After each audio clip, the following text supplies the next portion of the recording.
എൻ്റെ പിതാവിനെ റയീസുൽ ഉലമയെ ഇയാവുസുന്നയിൽ മുദരിസായി നിശ്ചയിക്കുമ്പോൾ അപ്പോൾ അത് കൊട്ടപ്പുറത്ത് നിന്ന് ദർസ് അന്വേഷണം വന്ന് കൊട്ടപ്പുറത്തുകാർ ഉറപ്പിച്ചിരുന്നു. അപ്പോൾ ഞാൻ എൻ്റെ ഉസ്താദിനോട് ചോദിക്കട്ടെ എന്ന് പറഞ്ഞിട്ട് ഓക്കെ ഉസ്താദിൻ്റെ അടുത്തേക്ക് ചോദിക്കാൻ വേണ്ടി വന്ന് കൊട്ടപ്പുറത്തേക്ക് ദർശനം ക്ഷണിക്കുന്നുണ്ട്. എന്താ വേണ്ടത്? അവൾക്ക് വേണം ആളുകൾക്ക് നിങ്ങൾ നമ്മളെ കോളേജിൽ തന്നെ നിൽക്കണം, ശമ്പളമൊന്നും തരൂല എന്ന് പറഞ്ഞു.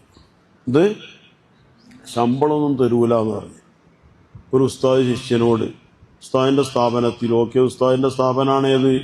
ഇഹേ എന്താണ് പറയാതെ ഇയാവുസുന്നയിൽ ശമ്പളമൊന്നും തരൂല. അപ്പം ആ ശിഷ്യൻ പാപ്പ പറഞ്ഞ മറുപടി എന്താ അറിയോ? ഇത്ര കാലം ഓതല്ലായിരുന്നോ, അന്ന് ശമ്പളമൊന്നും കിട്ടിയിട്ടില്ലല്ലോ, ഇനിയും ഓതാണെന്ന് ബാക്കി പറയടാ, ഓതാണെന്ന് വിചാരിച്ചോളാം. ഇത്ര കാലം ഓതല്ലായിരുന്നോ, അന്ന് ശമ്പളമൊന്നും കിട്ടിയിട്ടില്ലല്ലോ, ഇനിയും ഓതാണെന്ന് വിചാരിച്ചോളാം. അപ്പോൾ ദർസ് നടത്തുന്നത് ശമ്പളം കിട്ടാനല്ല, അത് ക്യാഷിന് വേണ്ടിയല്ല, അങ്ങനെ ഒരു മോഹം ഉണ്ടാവരുത് എന്ന് ആ നല്ല നീയത്ത് പ്രാക്ടിക്കലായിട്ട് പഠിപ്പിച്ചു കൊടുത്തു. അങ്ങനെ ഇപ്പോൾ 58 വർഷമായി യാവുസുന്നയിൽ മൂപ്പര് മുദരിസായിട്ട്. ഇപ്പോഴും മൂപ്പരോട് എത്ര ശമ്പളം എന്ന് ചോദിച്ചാൽ അറിയില്ല. റയീസുൽ ഉലമയ്ക്ക് എത്ര ശമ്പളം ചോദിച്ചാൽ മൂപ്പർക്ക് അറിയില്ല.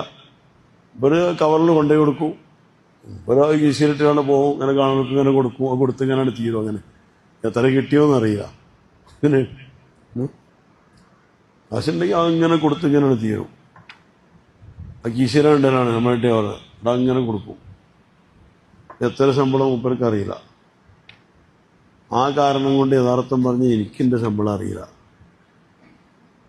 അപ്പോൾ പല എല്ലാം നമ്മൾ നോക്കണ്ടേ? ശമ്പളം നോക്കലില്ല.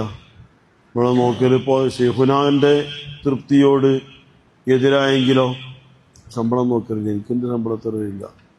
ഏകദേശം നല്ല സുഖം ജീവിക്കാൻ, എന്തറായത്തല്ല നല്ല ഡീസൻ്റായിട്ട് ജീവിക്കാം.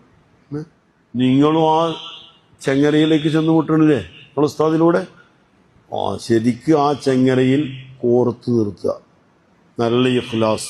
അതുകൊണ്ട് പഠിക്കുന്നത് ജോലി കിട്ടാനല്ല കേട്ടോ. ആണോ? ജോലി കിട്ടാനാണ് നിങ്ങൾ പഠിക്കണ്ട. ജോലി കിട്ടാനല്ല ഇൽമു പഠിക്കണത്, ശമ്പളം കിട്ടാനല്ല. എന്ന് പറഞ്ഞാൽ ജോലി കിട്ടൂല എന്നല്ല, ശമ്പളം കിട്ടൂല എന്നല്ല. കിണർ കുഴിക്കണേ എന്തിനല്ല? മണ്ണ് കിട്ടാനാ? അല്ല, എന്തിനാ കിണർ കുഴിക്കണേ? എന്തിനാ? വെള്ളം കിട്ടാൻ. മണ്ണ് കിട്ടോ കിട്ടൂലേ? കിണർ വിൽക്കും, മണ്ണ് വേണ്ടെന്നറിയാൻ പറ്റുമോ? പക്ഷെ മണ്ണല്ല ലക്ഷ്യം. കിണർ വിൽക്കുമ്പോൾ മണ്ണ് കിട്ടും, മണ്ണല്ല ലക്ഷ്യം, വെള്ളമാണ്. വെള്ളം കിട്ടാനാണ്.